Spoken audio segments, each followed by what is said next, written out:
The courtroom in downtown Manhattan was packed with relatives, their faces twisted in a mix of grief and greed.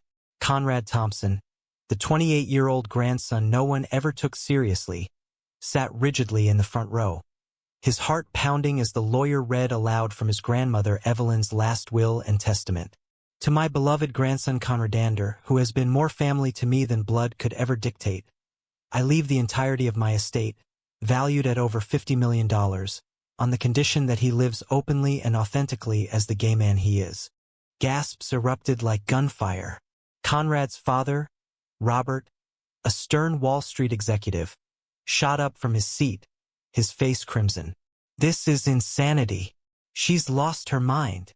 But the lawyer continued, unmoved, detailing how the rest of the family, uncles, aunts, cousins, would receive nothing unless they publicly supported Conrad's life choices. Conrad felt the weight of every eye on him, the secret he'd buried for years now exposed in the most brutal public way possible. His mind raced back to the beginning, to how it all started with a simple summer job at his grandmother's estate. It was 5 years ago, fresh out of college with a degree in literature that his family deemed worthless. "You're just the help," his father had sneered when Evelyn offered him a position as her personal assistant at her sprawling Hamptons mansion. Conrad needed the money, and honestly, he needed the escape. Growing up in a conservative household where success was measured in stock portfolios and heteronormative marriages, Conrad had learned early to hide his attractions. He'd dated girls in high school to fit in, but the charade left him hollow. Evelyn Thompson was a force, a widow who'd built a real estate empire from nothing after her husband's early death. At 82, she was sharp as a tack, her blue eyes piercing through any facade. "Conradander, darling, you're not like the others," she'd said on his first day, handing him a stack of books instead of chores. "They chase money. You chase meaning." Conrad smiled politely, but inside, he wondered if she saw through him. That summer, Conrad met Jordan. Jordan Hayes was the gardener's son, 26, with sun-kissed skin and a quiet intensity that made Conrad's stomach flip. Jordan had grown up on the estate, helping his father tend the roses and lawns. He was out and proud, having come out to his blue-collar family years ago with minimal drama. "Life's too short to hide," Jordan had told Conrad one evening as they shared a beer on the back porch after Evelyn retired. Their conversation started innocently. Books, dreams, the suffocating expectations of family. But soon, stolen glances turned into brushes of hands while pruning hedges. One night, under a canopy of stars, Jordan leaned in and kissed Conrad. It was electric, terrifying. Conrad pulled back. "I can't. My family. They'd disown me." Jordan's eyes softened. "Then they're not family." As weeks passed, Conrad wrestled with his feelings. He loved the way Jordan challenged him, made him feel seen. But the fear was paralyzing. His uncle Harold, a devout Christian, often ranted about traditional values at family gatherings. His mother, Susan, clung to appearances, hosting galas where Conrad was paraded as the eligible bachelor. Coming out meant losing it all: approval, inheritance, belonging. Yet Evelyn noticed the change in Conrad. "You're glowing, boy," she said one afternoon over tea. "Is it love?" Conrad froze, denying it vehemently. But Evelyn pressed. "I've lived long enough to know when someone's hiding their heart. Don't let them break you." Her words lingered, but Conrad pushed Jordan away, citing work. The hurt in Jordan's eyes haunted him. By summer's end, Conrad returned to the city, burying himself in a dead-end job at a publishing house. He dated women sporadically, each relationship fizzling out. Family dinners were torture. Robert pushing him toward finance, Susan hinting at grandkids. Evelyn called often, her voice frail but insistent. "Visit me, Conradander. We need to talk." 2 years later, Evelyn's health declined. Conrad moved back to the Hamptons to care for her, quitting his job. The family visited sporadically, more interested in her assets than her well-being. Jordan was still there, now head gardener. Their reunion was awkward, charged. "You ghosted me," Jordan said bluntly. Conrad apologized, explaining his fears. Slowly, they rebuilt, late-night talks evolving into something deeper. One evening, as Evelyn slept, Jordan confessed, "I never stopped thinking about you." Conrad admitted the same. They shared a tentative kiss, but Conrad pulled away again. What if she finds out? Jordan sighed. Maybe she already knows. Indeed, Evelyn did. The next morning, she confronted Conrad gently. "I see how you look at that young man. It's okay, dear. Love is love." Tears streamed down Conrad's face as he came out to her.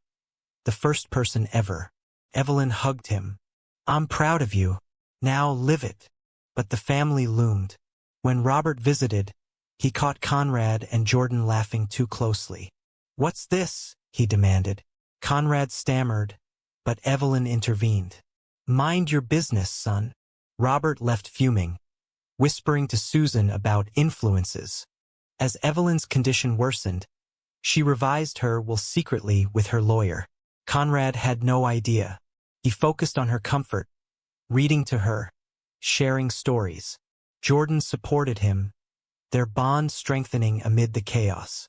Evelyn passed peacefully in her sleep. The funeral was a spectacle, family feigning sorrow while eyeing the estate. Conrad mourned genuinely, Jordan by his side discreetly. Now, in the courtroom, the will's revelation hit like a bomb. Robert roared, "This is coercion. We'll contest it." Uncle Harold quoted Bible verses, calling it an abomination. Cousins whispered about lawsuits. Conrad sat stunned, Jordan's hand squeezing his under the table. The lawyer explained, to inherit, the family must attend Pride events, donate to LGBTQ causes, and publicly affirm Conrad's relationship. Otherwise, everything goes to charity. Chaos ensued. Reporters swarmed outside. Conrad's phone blew up with hate from relatives. But Evelyn's voice echoed, live authentically. That night, alone with Jordan in the mansion, Conrad broke down. "She did this for me, but at what cost?" Jordan held him. "She gave you freedom. Now what will you do with it?" The days following the will reading were a whirlwind of accusations and alliances. Robert rallied the family, hiring a top-tier lawyer to challenge the document on grounds of undue influence and mental incapacity. Mother was senile, he claimed in heated conference calls. That boy manipulated her. Conrad overheard it all from the mansion study, where he'd holed up with Jordan, poring over legal papers. Jordan, ever the pragmatist, urged caution. Don't engage. Let the lawyers handle it. But Conrad couldn't stay silent. His father's betrayal stung deepest. Robert had always been distant, but this was war. Conrad called him. "Dad, why can't you accept me?" Robert's response was cold. "This isn't about you. It's about what's right. You're throwing away our legacy for him." The him was Jordan, now thrust into the spotlight. Tabloids dubbed them the gay heirs, splashing photos of them walking the estate grounds. Jordan's father, still the groundskeeper, faced awkward questions from staff. "Proud of my son," he said simply, but the pressure mounted. Jordan considered quitting. "I don't want to drag you down." Conrad refused. "We're in this together." Evelyn's conditions were specific. Within 6 months, each family member must submit proof of support, photos from pride parades, donation receipts, public statements. Failure meant disinheritance. Some cousins wavered, tempted by the fortune. Aunt Lydia, Harold's wife, secretly messaged Conrad, "I don't understand, but I need the money. What do I do?" Conrad grappled with guilt. Evelyn's ploy forced authenticity, but at the expense of family bonds. He visited her grave, whispering, "Was this worth it, Gran?" The internal conflict tore at him. Was he selfish for accepting or brave? Social media exploded. Supporters praised Evelyn as a progressive icon. Detractors called her manipulative. Conrad's inbox filled with messages, encouragement from strangers, vitriol from conservatives. One night, a brick shattered the mansion's window, scrawled with slurs. Jordan boarded it up, his face grim. This is the price. Therapy became Conrad's lifeline. Dr. Ramirez, a kind Latina woman in the city, helped unpack his trauma. You've internalized their shame, she said. But love isn't a sin. Sessions revealed layers, childhood repression, fear of abandonment. Jordan attended a few, sharing his own story of coming out young, losing friends but gaining self-respect. Meanwhile, the family splintered. Susan, Conrad's mother, was torn. She loved her son but feared social ostracism. At a tense lunch in Manhattan, she pleaded, "Can't you just pretend? For the family." Conrad's heart ached. "Mom, I've pretended my whole life. It nearly killed me." She left in tears, but not before hugging him. A small crack in her facade. Uncle Harold organized a prayer circle, denouncing the will as satanic. But his daughter, cousin Emily, 22 and freshly out of college, rebelled. "Dad, times change," she argued. Emily reached out to Conrad, offering alliance. "I support you. Let's fight this together." Her defection enraged Harold, who cut her off financially. Court dates loomed. The judge, a no-nonsense veteran, reviewed evidence. Evelyn's doctor testified to her soundness of mind. Videos from her last months showed her lucid, dictating changes. She wanted to teach them tolerance, the lawyer argued. Robert's side presented emails from Conrad to Evelyn, painting him as influential. But they backfired. The messages were loving, not coercive. Conrad took the stand, voice steady. "Gran saw me for who I am. She wanted the family to do the same." Cross-examination was brutal. "Did you seduce the gardener to spite us?" Conrad held firm. "No, I fell in love." Post-hearing, Jordan proposed a getaway. They drove to Cape Cod, where waves crashed against cliffs. In a cozy inn, they talked futures. "If we lose, we start over," Jordan said. Conrad nodded, but doubt lingered. Was love worth the destruction? Back home, a bombshell. Susan filed for divorce from Robert. "I can't stand by hate," she told Conrad over the phone. The news spread, weakening Robert's coalition. Cousins trickled in with reluctant support. Pride selfies, awkward apologies. But Harold doubled down, suing separately. "This violates my religious freedom." The media frenzy intensified, turning the Thompsons into a national debate on inheritance and LGBTQ rights. Conrad's resolve hardened. He organized a family meeting at the mansion, sans lawyers. Gran didn't want to divide us. She wanted to unite us in truth. Debates raged, ethics of conditional wills, societal progress versus tradition. Emily spoke up. "Hiding hurts everyone." Even Lydia nodded. Robert arrived last, defeated. "I don't agree, but I miss my son." It wasn't acceptance, but a truce. Conrad extended an olive branch. "Join us at Pride next month?" As the deadline approached, choices crystallized. Some complied minimally. Others embraced change. Conrad and Jordan walked hand in hand through the estate, pondering the costs. Freedom tasted bittersweet. The Pride Parade in New York City was a riot of color and sound, a far cry from the stuffy boardrooms the Thompson family knew. Conrad and Jordan marched at the front of their group, rainbow flags waving. Behind them, a reluctant procession. Susan in a Love Wins tee, Emily beaming, even Lydia holding a sign. Robert lagged, his face a mask of discomfort. But he was there, proof for the will. Cameras flashed. Reporters shouted questions. "How does it feel to force acceptance?" one yelled. Conrad paused, then replied, "It's not force. It's a wake-up call." The event was Evelyn's first condition met, but tensions simmered. Harold boycotted, his lawsuit pending. "I'll see you in hell before I parade sin," he'd emailed. Post-parade, celebrations turned sour. At a family dinner, Robert cornered Conrad. "This humiliation, for what? Your lifestyle." Jordan intervened. "It's not a lifestyle. It's who he is." Words escalated. Robert stormed out. Susan stayed, whispering, "Give him time." Time was scarce. The next condition: donations to LGBTQ charities. Minimum $100,000 each. Conrad oversaw it, but suspicions arose. Cousin Mark, a slick entrepreneur, faked receipts. Conrad caught him via audits. "Why cheat?"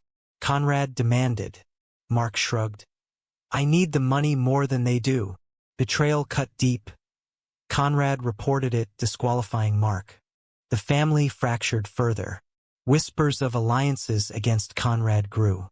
Uncle Harold's wife, Lydia, confessed privately, "Harold's pushing us to side with him, but I can't lose everything." Her dilemma mirrored Conrad's past.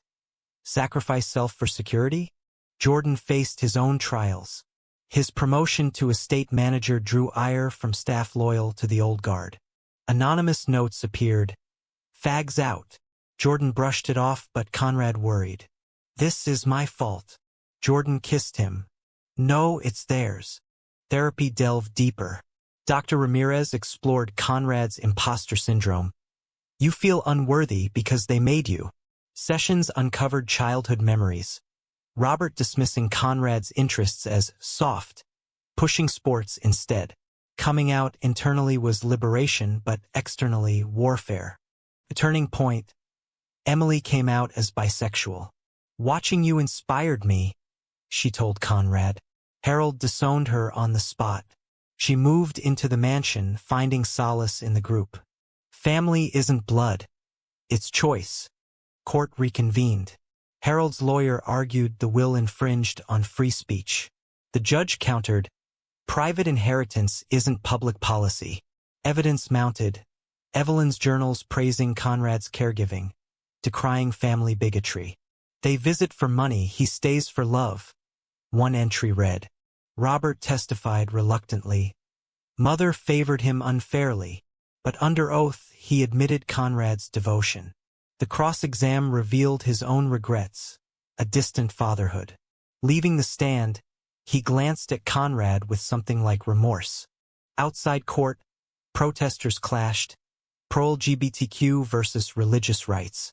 Conrad addressed a crowd. "This isn't about winning. It's about healing."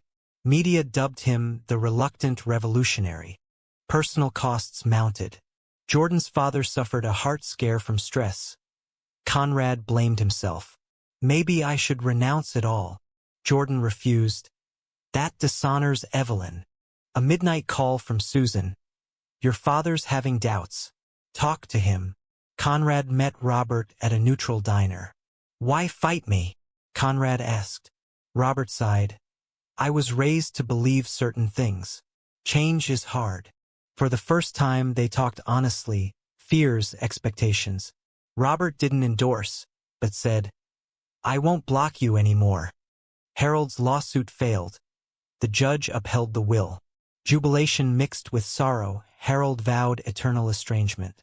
Lydia divorced him, choosing inheritance over marriage. "I've hidden too long," she said.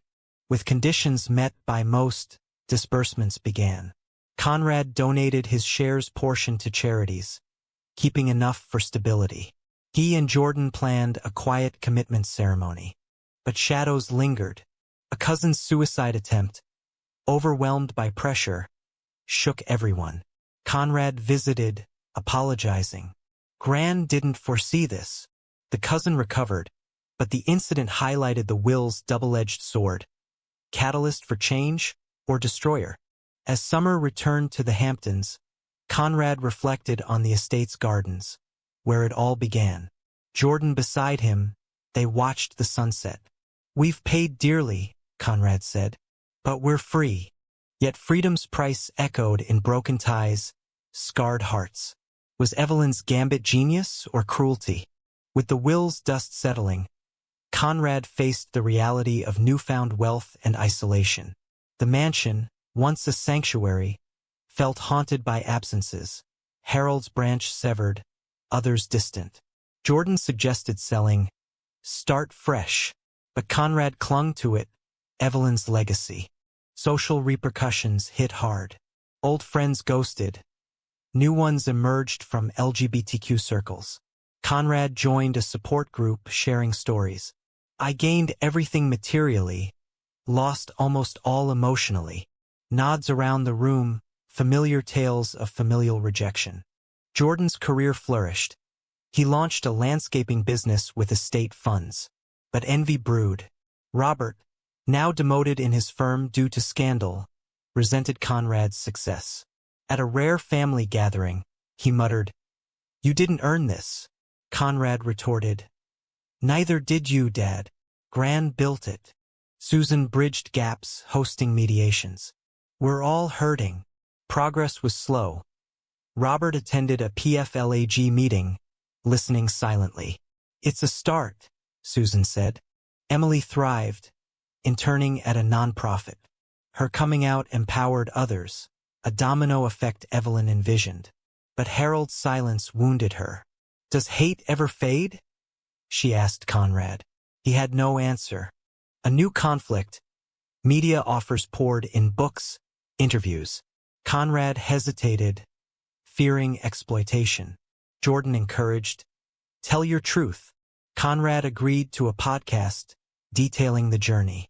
Listeners responded, thousands shared similar struggles. "You gave me courage," one emailed. Yet backlash intensified. Online trolls doxed them. Security became necessary. One night, vandals spray-painted the gate. Jordan cleaned it, fuming. "When does it end?" Conrad held him. "When we stop hiding." Therapy evolved to couple sessions. Dr. Ramirez noted, "Trauma bonds you, but heal individually." They explored insecurities. Conrad's fear of abandonment, Jordan's of being the other. Honesty strengthened them. A surprise. Lydia remarried a supportive man, inviting Conrad to the wedding. "Thanks to you, I found myself." Reconciliation rippled.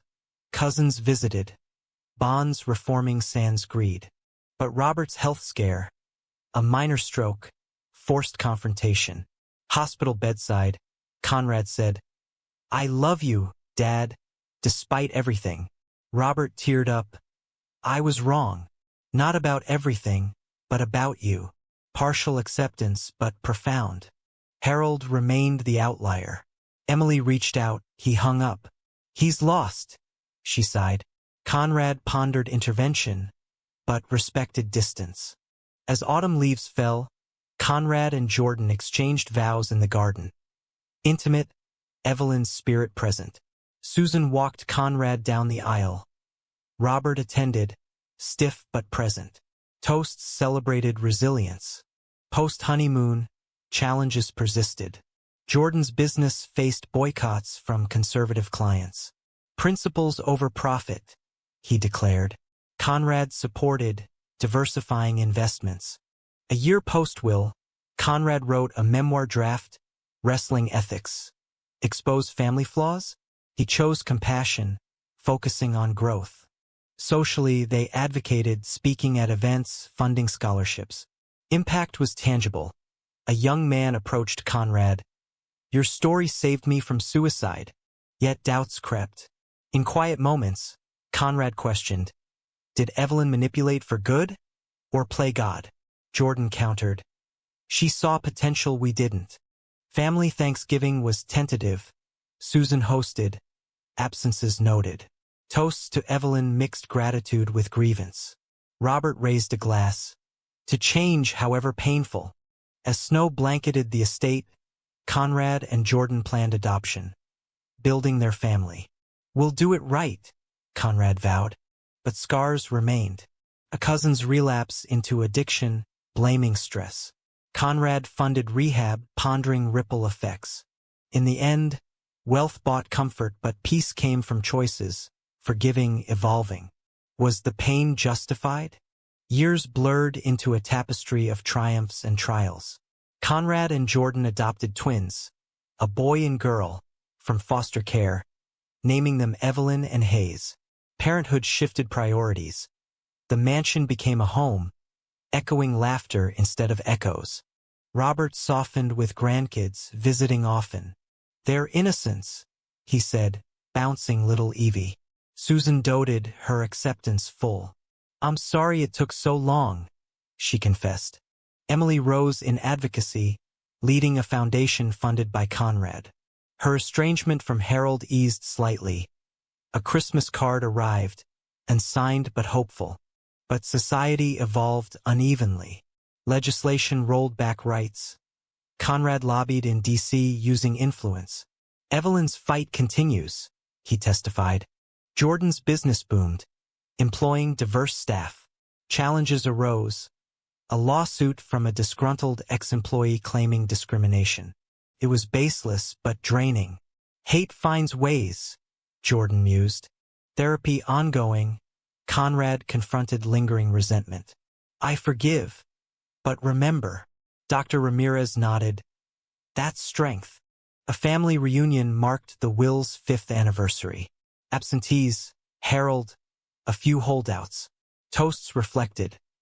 Lydia thriving, Mark reformed after his cheat exposed. Robert spoke. "I was blind. Conrad taught me sight." Post-dinner, Conrad wandered the gardens, Jordan joining. "We've built something real." Conrad agreed, but whispered, "At what cost to others?" Harold's death came suddenly, a heart attack. Emily grieved complicatedly. At the funeral, Conrad attended, offering condolences to Lydia, remarried, but attending. Harold's will mirrored irony, leaving to charity, noting lessons learned too late. Emily inherited little but gained closure. "He changed in the end," she said, showing a letter apologizing vaguely. Conrad pondered parallels. Conditional love cycle.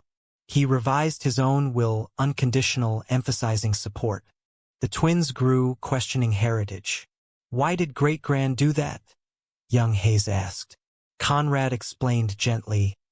"To make us better." Socially, backlash persisted. A documentary on the Thompsons stirred debate. Praise for progress, criticism for coercion. Conrad defended, "Change hurts, but stagnation kills." Jordan's health scare, a cancer scare, tested them. Negative results relieved, but prompted reflection.